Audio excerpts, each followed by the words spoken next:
past sermons. It's the main thing I want to direct your attention to, though, there is that we kind of have an online contact form that you can fill out if you're new. Let us know who you are, your name and your email. We'd love to reach out with you. We'd love to connect with you, have coffee with you, meet you, help you get connected at Union Chapel. So that's a great kind of first step. I'd encourage you to do that. A couple things coming up tonight. Small Town Poets is going to be here for a concert tonight, doing all their own music, and so I want to invite you to that. Many of you are already planning on coming, but that's tonight. Doors are at 6. It'll start at 6:30. Hannah Glaver is going to be doing some of her music and opening as well, which she's amazing, and I've been seeing some of her prep. She's got a cello player with her that's just going to be, it's going to be so good. And so want you all to know you're invited to come. It's $8 at the door. However, you can buy tickets online. You can do that through just looking up the Facebook event, which is on our Union Chapel Facebook page. You can follow that link and buy tickets online. That way you're not waiting for the square reader as we're taking your card or your cash as you walk in the door this morning. It's $8 for adults, $4 for kids. If you do want to bring your family, we encourage you to do that. We're expecting it to be a fairly well-attended evening, so plan on all the parking and getting in, and give yourself the right amount of time to get here this evening, but would look forward to seeing you all. This is out a little ways, but we have a First Friday art collaborative that's happening on November 2nd, hosting a fashion show. Our Arts Collaborative is hosting a fashion show and doing a photography workshop kind of around fashion photography and some of that stuff. And so if that piques your interest, invite you to take a look at the more detail that's listed there in your bulletin, and that's coming up here pretty soon. But the two big things that are really happening this week that I want to focus on this morning, Q Commons is happening this Thursday. It snuck up on you, didn't you? You're like, oh, I'm planning on going to that, but I haven't bought my tickets. So this is your reminder to buy your tickets for Q Commons. As you heard us pray about this morning, it's a powerful time of connecting around really important conversations. So we've got some global speakers that are kind of all zeroing in on the idea of hospitality and the power of community and we. Our local presenters include Tom Perez, who's speaking about the title of his talk is called Mankind, Man, period, kind, period, Restoring the Goodness of Men for the Sake of Community, which is a very needed conversation happening right now. Tom's been working in the anti-sex trafficking industry for a while, has a nonprofit, so he's going to be speaking to that. Robin Sells is going to be with us as well, the Gresham Chief of Police, and we're going to be having an interview about all kinds of topics around policing and just a wide variety of topics for her, so I encourage you to check that out as well. And then lastly, Brandon Thornton, who's going to be talking about a dollar and a dream and kind of aimed at healthcare and how are we helping people through medical debt, which is the number one cause of bankruptcy for families in the U.S. So just a bunch of different short conversations that are all happening. So I just want to encourage you, space is going to fill up fast for this in this last week. So if you're wanting to attend, really encourage you to sign up for that today. You can follow the link. We'll be posting about it all week in social media as well. And then, so that's Thursday night. That's going to be upstairs. And then on Saturday, we're hosting a conversation with Jonathan Merritt and artist Scott Erickson. Jonathan is a columnist for The Atlantic and a New York Times bestselling author. And so Jonathan has recently written a book about sacred speech. It's called Learning to Speak God from Scratch, kind of about recovering our sacred language. And Scott Erickson, who many of you know is a local artist and a part of our community, is going to be talking a little bit about sacred imagery and kind of rediscovering those things and ways that we can engage sacred speech and imagery in our daily lives. And so they're going to be leading that conversation. That's on Saturday morning at 9:30. Last week we told you it's going to be in the annex. We've moved it next door. We're going to be down at Tandem Hall right behind Boomerang, which is going to be a nice, lovely place to be in the morning. And then we don't have to turn a room around in 3 days from Q Commons to... it's a little less work for us, so we're excited about that. So I want to encourage you to come. That's free, and it's going to be really worth your while, so I encourage you to come to that. I think that's all I have for announcements. Lots going on, but check it out, and sign up, register for those things that are going on. Would you join me in praying for our offering? Generous God, as we offer our gifts this morning, may we do so with grateful and generous hearts, and from a deep trust that your grace and abundance is sufficient for all you have put before us. Free our lives from anxiousness, and let us dwell in the joy of extravagant generosity. Amen.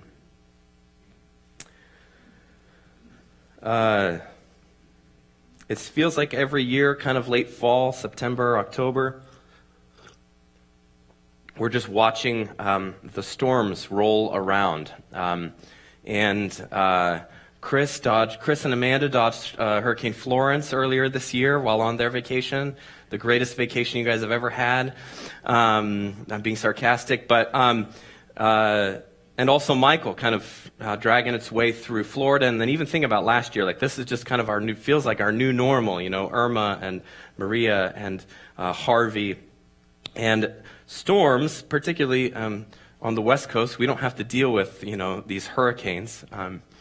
But it's always fascinating to kind of be glued to your screen and see the amount of destruction that a storm can put people through. And was listening to an interview with a man on NPR talking about what it was like being in his home through Michael, and literally thinking it was the end, him being with his neighbor and saying to his neighbor, like, hey, it's been good knowing you. Like it was that bad for them, and to listen to them recount what it was like to live through that. Really a traumatic thing. So it makes sense that we use storms as metaphors for when the ish hits the fan in our lives. We say it's been like I've lived through a storm, because storms make us feel incredibly small, incredibly out of control. There's an unpredictability to a storm, not knowing what it will cause, what it will do. Will the wind move this way or that? And so it's fitting to use a storm as a metaphor for pain and suffering, difficult circumstances in our lives. And so this morning, we're taking a look at a real storm in the book of Acts that Paul endured. He endured a few of them, but this is the one we get the most detailed description of in the scriptures. And as we look at this, I want to take a look at what does it look like for us as we consider the storms of our life. And so three things I want to look at this morning. The mystery. I want to talk about the mystery of the storm. I want to talk about the purpose of the storm. And then I want to talk about God's presence with us in the storm. So a little bit of the context here. We're going to be in chapter 27. The context. Last week we talked about Paul being arrested in Jerusalem and that he was going to be in these chains all the way through the end of the book. And it's basically just been shuffling Paul the prisoner around between that chapter and this chapter. So he's moved around from, there was a plot to kill him, and so the Romans kind of took him, and Felix was governor, imprisoned him for 2 years. Sometimes we get used to the sense of like, oh, this was the next week. No, like 2 years of Paul's life imprisoned under Felix, who then gets replaced by Festus. Festus gets the opinion of King Agrippa at one point. So Paul's speaking before all of these people and ultimately makes his Festus and Agrippa agree that Paul isn't guilty, but because he's pleaded his case as a Roman citizen before Caesar, they have to follow through on that. And so Paul's being sent to Rome. And so Paul is, they're looking for a ship. They've got a Roman cohort that is escorting Paul the prisoner to Rome. And so they're looking for a ship. They find a ship. And Paul's done his fair share of sailing. He's probably comfortable at this point and realize it's a bad time. This is kind of hurricane season for us to be jumping in a ship and trying to get to Rome. And so he tries to convince the sailors and convince the Romans, like, hey, let's just chill out for a little bit. We can take off in the spring when things have chilled down a little bit. But they say no, and they go for it. And so that's kind of where we're at. We're going to pick up chapter 27, verse 13, and we'll read it through to the end of the chapter here. Now, when the south wind blew gently, supposing that they had obtained their purpose, they weighed anchor and sailed along Crete, close to the shore. But soon a tempestuous wind called the northeaster struck down from the land.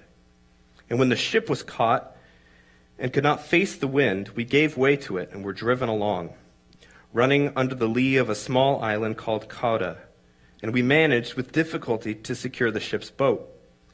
After hoisting it up, they used supports to undergird the ship. Then, fearing that they would run aground on Syrtis, they lowered the gear, and thus they were driven along. Since we were violently storm-tossed, they began the next day to jettison the cargo, and on the third day they threw the ship's tackle overboard with their own hands. When neither sun nor stars appeared for many days, and no small tempest lay on us, all hope of our being saved was at last abandoned. Since they had been without food for a long time, Paul stood up among them and said, "Men, you should have listened to me and not have set sail from Crete and incurred this injury and loss. Yet now I urge you to take heart, for there will be no loss of life among you, but only of the ship. For this very night there stood before me an angel of God to whom I belong and whom I worship." And he said, "Do not be afraid, Paul. You must stand before Caesar, and behold, God has granted you all those who sail with you. So take heart, men, for I have faith in God that it will be exactly as I have been told. But we must run aground on some island." Super reassuring. When the 14th night had come, as we were being driven across the Adriatic Sea, about midnight the sailors suspected that they were nearing land. So they took a sounding and found 20 fathoms. A little farther back, and they took a sounding again and found 15 fathoms. And fearing that we might run on the rocks, they let down 4 anchors from the stern and prayed for day to come. And as the sailors were seeking to escape from the ship and had lowered the ship's boat into the sea under pretense of laying out anchors from the bow, Paul said to the centurion and the soldiers, "Unless these men stay in the ship, you cannot be saved." Then the soldiers cut away the rope of the ship's boat and let it go.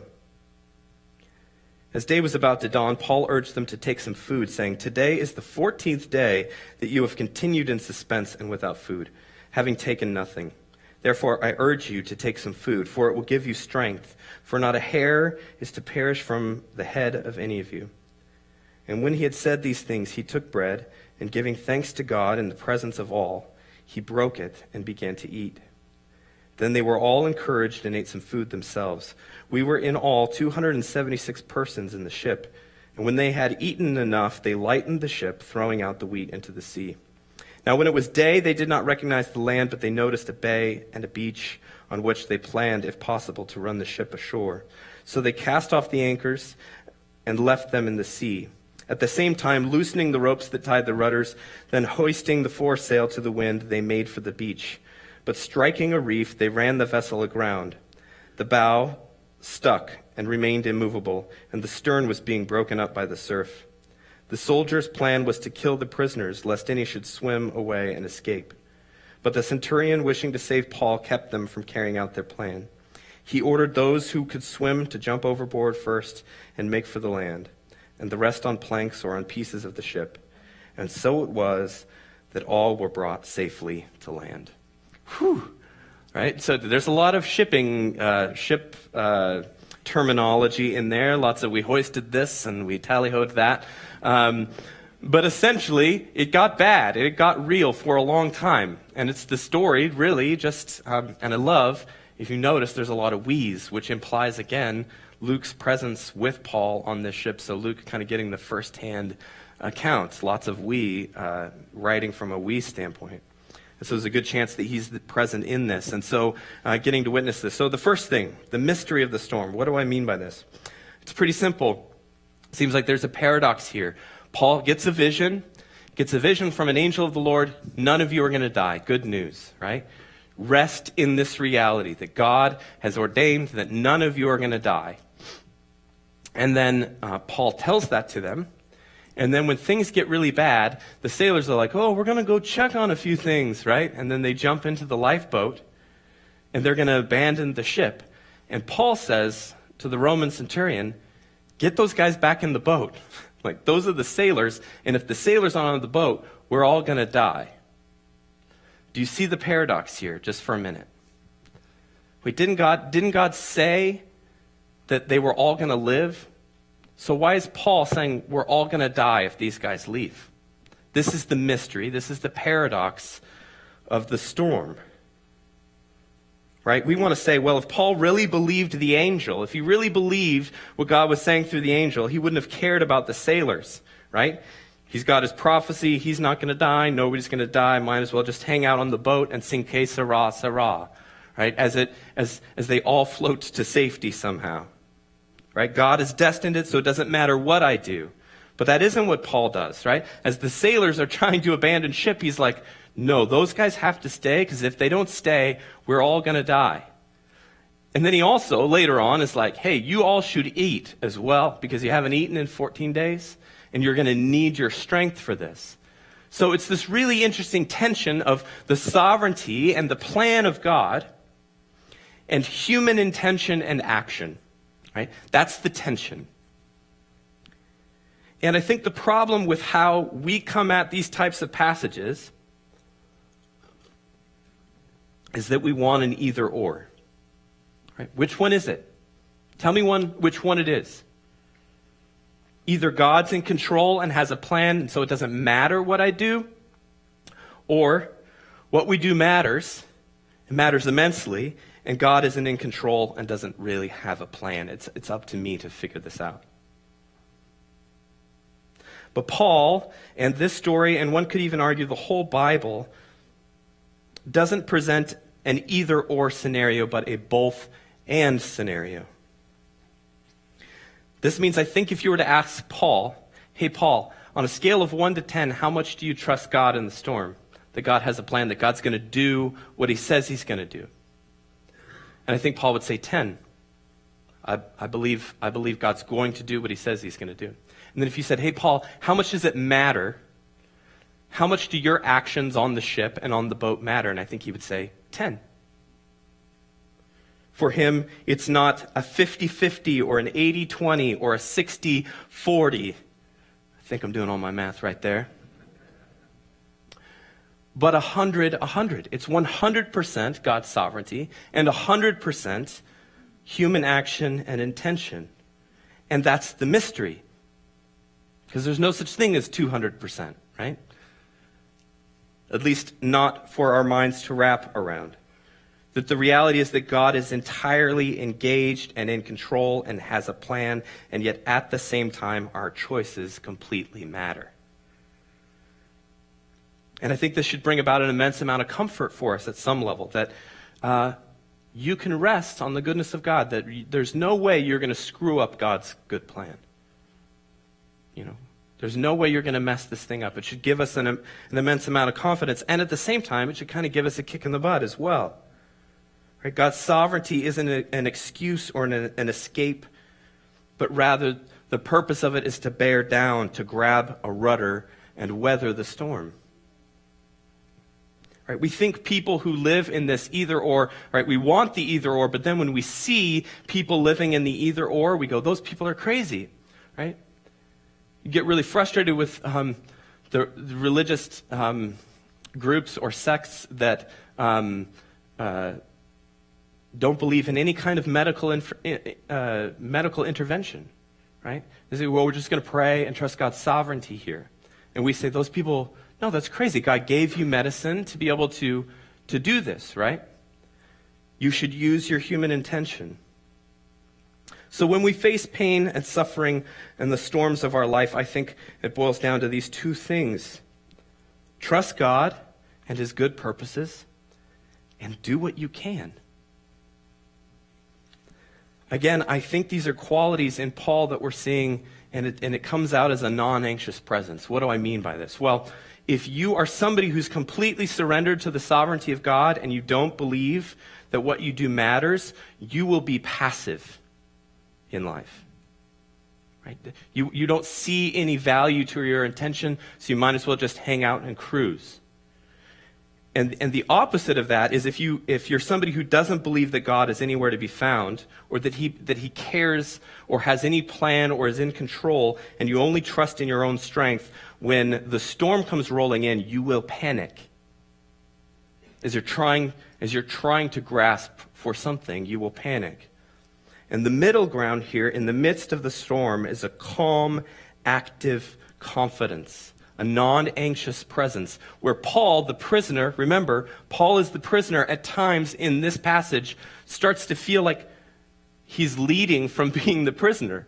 Right? He's telling the Roman cohort what to do. He's telling the sailors what to do. He's feeding people. He's this lowly person, but because he's living beautifully in the mystery and in the tension of his own actions and trusting in God's sovereignty, he's leading out in a very non-anxious way. He's not freaking out, and he's not hiding either. So what does it look like for us when we think about the storms of our life? Again, going back to the metaphor, when we think of pain and suffering, and the pain and suffering of our lives, to ask, how is God asking me to trust him?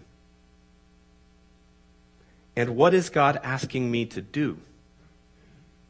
Do I believe my actions matter?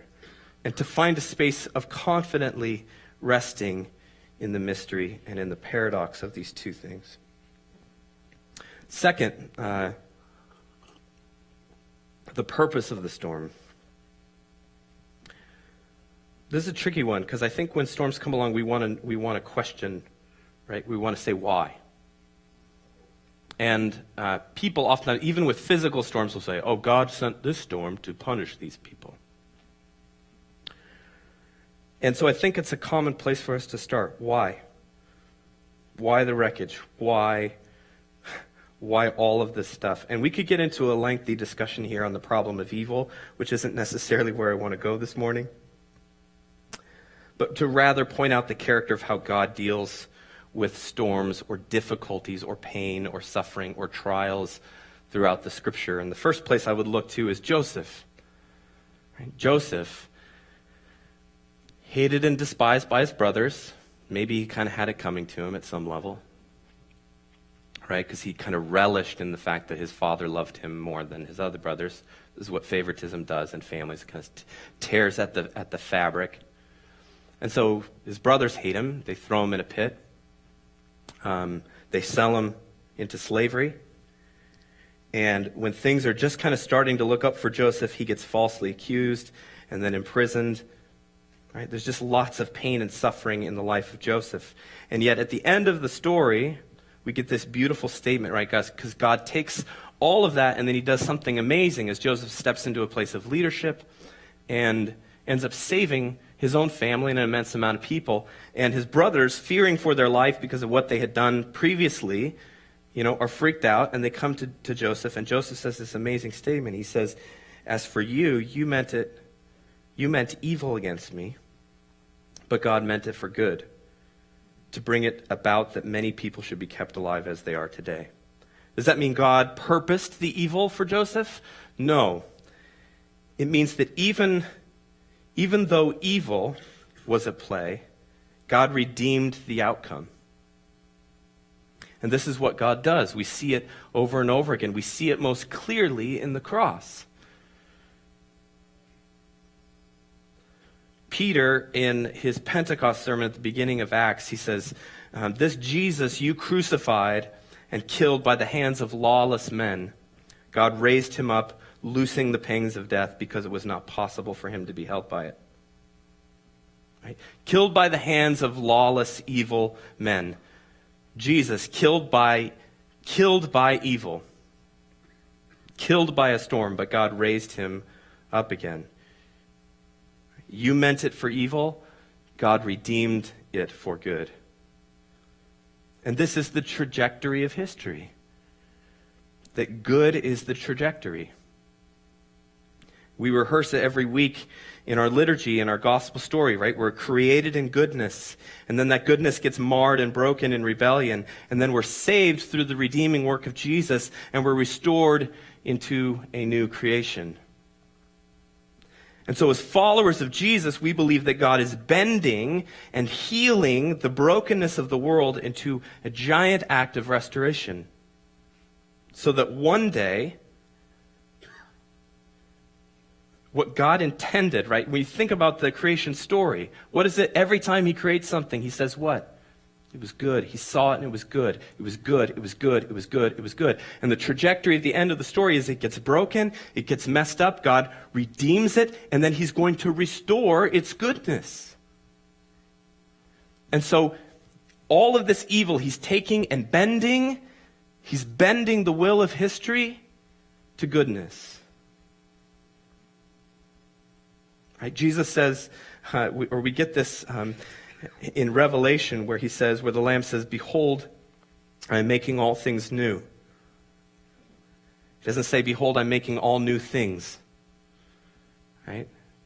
Behold, I'm making all things new. The trajectory of every storm is goodness. Now that sounds nice, Adam.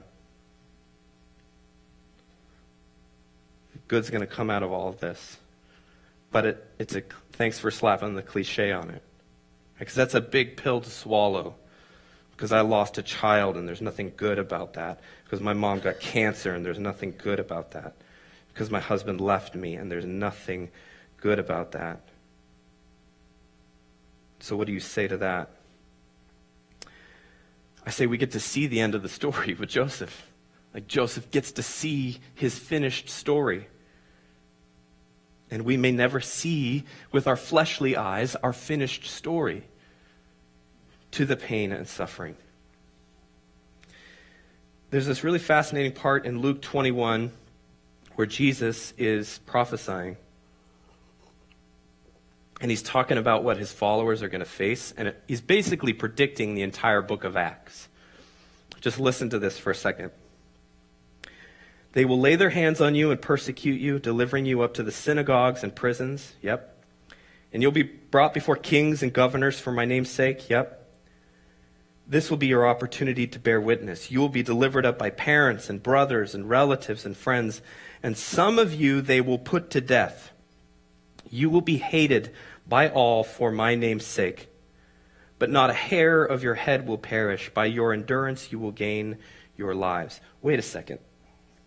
Jesus says, some of you, you're gonna go through some really bad stuff, and some of you are even going to lose your lives.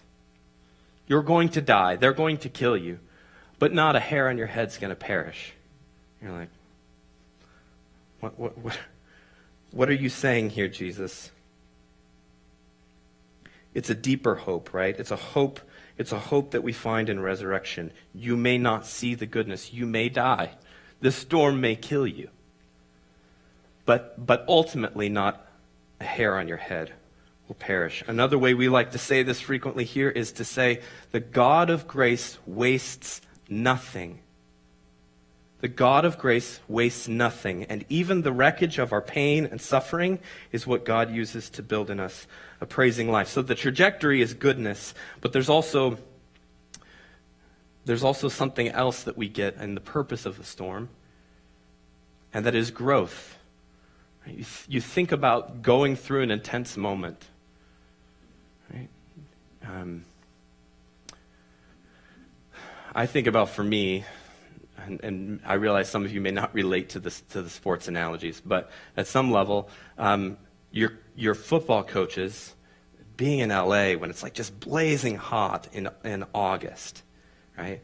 And they call it Hell Week on purpose, right? It was like 2 days, and then like by my senior year, it was like all the days, you know? It was like we went from 2 days, and then it was like 3 days to like, you're basically just there all day in the heat, practically killing yourself in preparation for the season. Why? We're going to put you through something so extremely intense. One, it's going to help you. It's going to make you stronger and faster, hopefully. But more I think at a psychological and emotional level, when you get into the game for real and you feel like you're at your end, right, you can go, nope.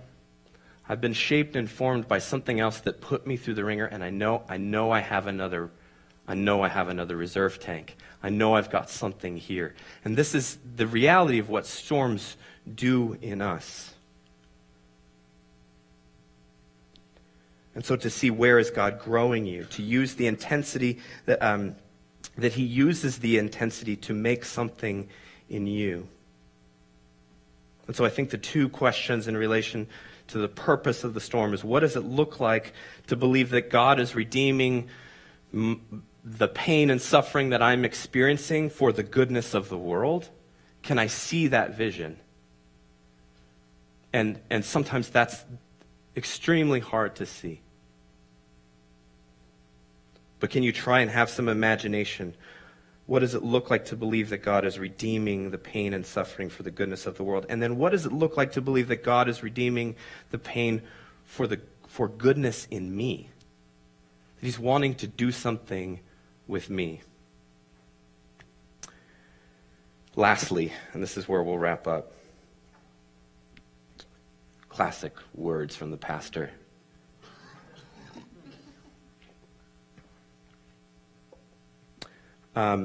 God's presence in the storm.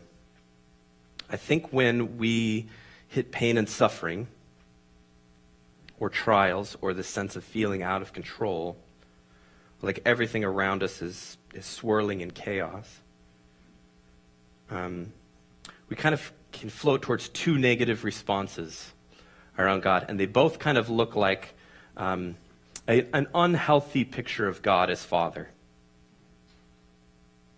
Right? He's punishing me. Right? He's an angry dad. He's harsh, maybe even borderline abusive. That we float to this idea as like, is God punishing me? Or we float to this sense of, no, he's not punishing me. He just doesn't care.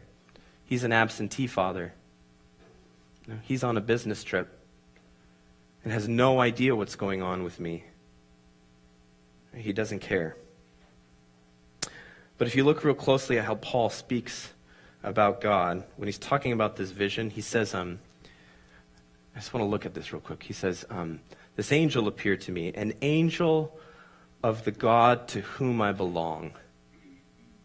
Such a fascinating way to say that. He doesn't just say, the God I believe in. No, he says, the angel of the God to whom I belong. It's possessive. Do you see that?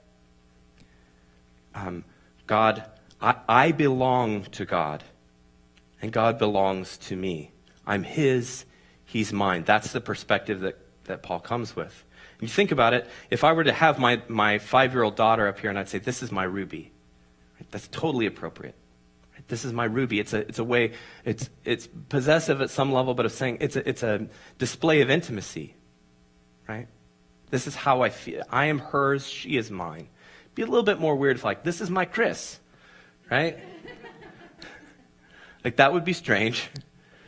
But it's appropriate at this level because it's a sign of intimacy, and that's what Paul is saying.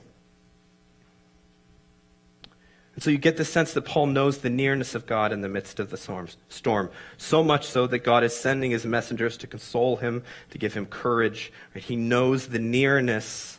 He knows who he is and whose he is in the midst of the storm. You say, that's great, Adam, but no angel has ever appeared to me while I was sitting bedside at a cancer ward. God's never sent that to me.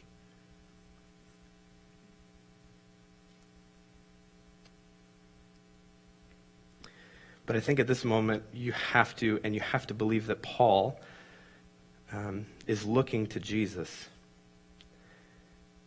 Because all it takes is one glance at Jesus, one real look at Jesus, and we see the answer to the question of where is God in our suffering? Where is God in our suffering? He's right in the middle of it. He's down in the dirt, in flesh and blood. There you are, God. There you are in the dirt and the flesh, bleeding, wrestling, struggling, groaning, right? This is not some soft, gentle, distant voice comforting us in the midst of suffering. This is a God who enters into our suffering, bearing it alongside us and ultimately bearing it for us. And when you think about it, there's really nothing that Jesus didn't suffer. He suffered betrayal, loneliness, abandonment, false accusations, humiliation, emotional agony, physical abuse, and ultimately death. which none of us have faced before, I don't think. In the room, any of us have died yet? And so to believe Jesus is alongside us and he's out in front of us in our suffering. So where is God in your suffering? He's right there, suffering beside you, suffering for you, redeeming your suffering along the way. That is the point of the cross. Is to say all of this, how does God display to the world that he wastes nothing, not even our own suffering? He enters into and redeems the very suffering himself in flesh and blood.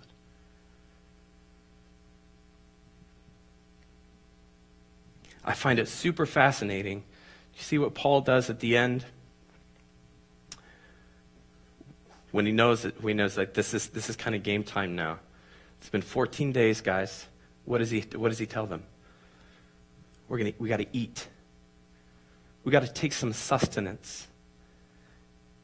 And to me, this looks an awful lot like a communion meal. Do you see the language? I think it's very intentional and purposeful.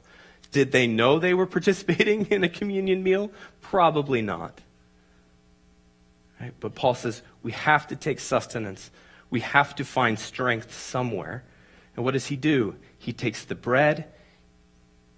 We see the same pattern over and over again in the life of Jesus, whether it's him breaking the bread and feeding the multitudes, or whether we see it in the upper room with his disciples, or whether we see it at that dinner table at the road to Emmaus. It's always the same. He takes the bread, he gives thanks for it, and he breaks it, and that's the exact language we get here.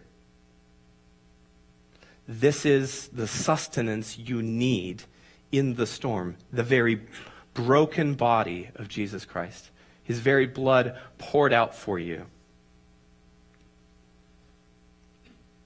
So, when we come to this table this morning, we come to be shaped and formed in the cruciform life. We come and remember Christ crucified and risen. We come and remember our Savior who suffered and redeemed suffering. And maybe you need to come and rest this morning in the mystery of your own suffering, being drawn into a place of sweet surrender and active love. Or maybe you need to come and plant your stake in the ground and declare the goodness of God over your suffering, even though you can't see it. Like, that's what faith is. I cannot see the goodness, but I'm declaring God's goodness over my suffering, even though my fleshly eyes may never see it. But to believe that your suffering will be redeemed by the grace of God, the God who wastes nothing. Or maybe this morning you just need to come and draw near to your brother Jesus, to ponder his suffering, to look him in the face, and to hear his words of comfort to you. I will never leave you or forsake you. To know his nearness. Either way, the invitation is to come.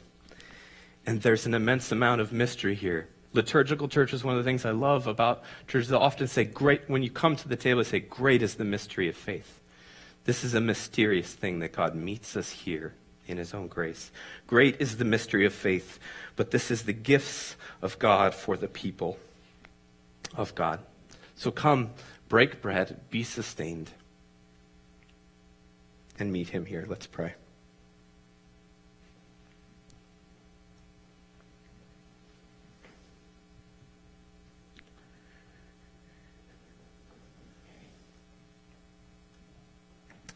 Lord, as we drink this wine, we see your sacrifice.